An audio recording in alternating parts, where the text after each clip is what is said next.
মা কালীর 3টি পাওয়ারফুল মন্ত্র যা প্রতিদিন পাঠ করলে আপনার ক্ষতি করার সাহস কারো হবে না।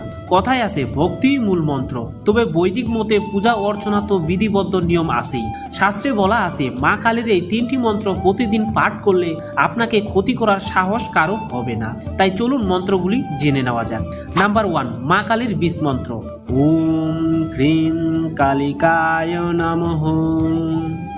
এই মন্ত্রটি পাঠ করলে অশুভ শক্তির প্রভাব মুক্ত হয়, যে কোনো বিপদের আশঙ্কা থেকে মুক্তি পাওয়া যায় এবং আত্মবিশ্বাসের পরিমাণ বেড়ে যায়। নাম্বার 2, বিশেষ কালী মন্ত্র। ওম হ্রিং শ্লিং ক্রিং অধকালিকা পরমা ঈশ্বরী স্বাহা। এই মন্ত্রটি পাঠ করলে শরীর ও মন ভালো হয়ে ওঠে, রাগ, ইগো, হিংসার মতন ধ্বংসাত্মক অনুভূতিগুলোর প্রভাব কমে যায়। নাম্বার 3, মহাকালী মন্ত্র। ওম ক্রিং ক্রিং রিং রিং